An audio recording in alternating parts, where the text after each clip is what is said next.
ఇది చాలా ప్రధానమైన బాధ్యత ప్రతిపక్షాన్ని అన్నది నా భావన. సరే, ఒక్క విషయం, ఓకే, వీళ్ళు రాజీనామాలు చేశారనుకుందాం, లేకపోతే ఆ సభ్యత్వాన్ని రద్దు చేస్తాము, ఏదో 60 రోజులు పనిదినం 50 రోజులు పనిదినము అని చెప్తున్నారు.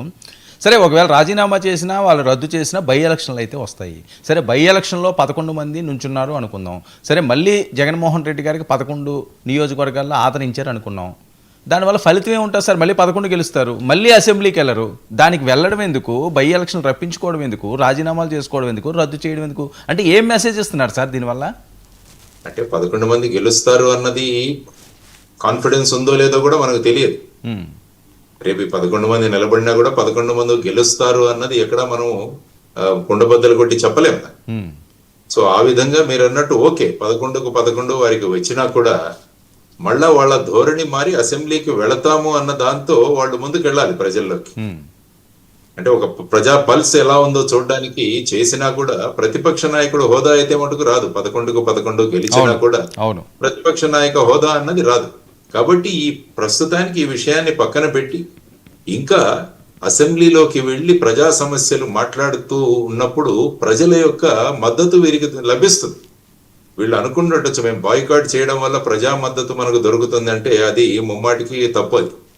అసెంబ్లీలో మనం వెళ్ళి మనకు సంఖ్యాబలం తక్కువ ఉన్నా కూడా మనం ప్రజా సమస్యలను లేవనెత్తడానికి ప్రయత్నిస్తున్నాం అన్నది ఏదైతే మనం చేయగలిగితే ప్రజల యొక్క మద్దతు కూడా కట్టుంది. లేకుంటే ఈ 40% ఓట్లు వేసిన వాళ్ళు కూడా ఆలోచిస్తారు, మనం ఇంత శాతం ఓట్లు వేసినా కూడా వీళ్ళు అసెంబ్లీకి వెళ్ళట్లేదు, మరి ఎందుకు వేయాలి అన్నది కూడా ఒక ప్రశ్న వాళ్ళ ముందుకు రావచ్చు.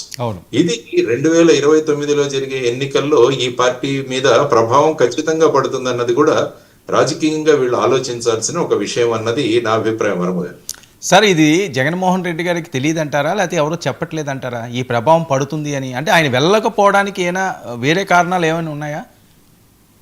వెళ్ళకపోవడానికి కారణాలంటూ ఏం లేదు. ఎందుకంటే వాళ్ళు ఏమంటారంటే ఏ విధంగా వీళ్ళు అసెంబ్లీలో మా పట్ల ప్రవర్తిస్తారన్నది ఒకటి వాళ్ళ ఒక సంశయం కావచ్చు. ఎందుకంటే ఇంతకు ముందు అధికారంలో ఉన్నప్పుడు వాళ్ళు ఎలా ప్రవర్తించారో తెలుసు వాళ్ళకి. సో ఆ విధంగా మేము అంత మాట్లాడినా కూడా వీళ్ళు ఏమీ అనరు అన్న ధోరణిలో వీళ్ళు కూడా వెళ్ళలేకపోతున్నారు. ఎందుకంటే అక్కడ ఏకాకిని చేసి మాట్లాడి అనేక విషయాలు, ఎందుకంటే గతంలో కూడా చూసాం చంద్రబాబు నాయుడు గారిని మిగతా వాళ్ళని ఏ విధంగా అవహేళన చేసి మాట్లాడిన సందర్భాలు మనం లైవ్ లో చూసాం. అవును.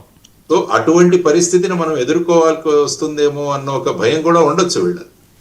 మనం అన్నప్పుడు మనం కూడా అటువంటి వాటిలను పడడానికి సిద్ధంగా ఉండాలి. ఇదే రాజకీయంలో ఉన్న మార్పు. మమ్మల్ని ఏమీ అనకూడదు కానీ మేమేమన్నా కూడా సరిపోతుందన్న ధోరణి అన్నది అది కరెక్ట్ కాదు.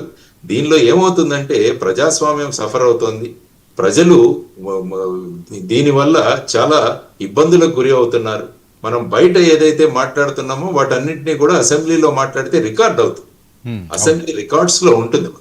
ఆ తర్వాత మనం అనేక విషయాలను ప్రశ్నలు అడగొచ్చు. అసెంబ్లీలో ప్రశ్నోత్తరాల సమయం జరుగుతుంది. మొదట 0 hour లో క్వశ్చన్స్ అడుగుతారు. అందులో ప్రభుత్వాన్ని ఇబ్బంది పెట్టడానికి అనేక ప్రశ్నలు మీరు అడగొచ్చు. అమరావతి మీద ప్రశ్నలు అడగొచ్చు, పోలవరం మీద ప్రశ్నలు అడగొచ్చు.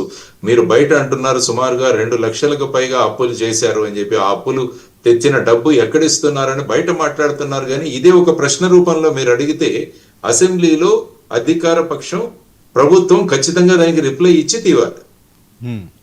ఈ విధంగా ప్రభుత్వాన్ని ఇరకాటంలో పెట్టడానికి ఒక అద్భుతమైన వేదిక అన్నది మీకు అసెంబ్లీలో ఉంది. సో దాన్ని వినియోగించుకోవాలి అన్నది ప్రతిపక్షాలు, ముఖ్యంగా జగన్మోహన్ రెడ్డి నాయకత్వంలో ఉన్న మిగతా 11 మంది 10 మంది అందరూ కలిసి వెళ్ళాలి అన్నది కోరుకున్నాం. కౌన్సిల్లో అటెండ్ అవుతున్నారు, కౌన్సిల్లో అటెండ్ అవుతున్నారు. మరి ఇక్కడ అటెండ్ అవ్వచ్చు కదా, మరి అటెండ్ అవ్వకపోతే 2 చోట్ల అటెండ్ అవ్వకూడదు మీరు మరి.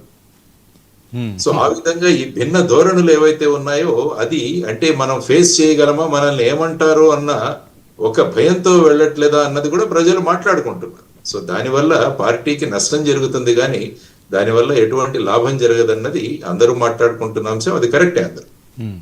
సార్, అనర్హత వేటు పడే ఛాన్స్ ఉందంటారా?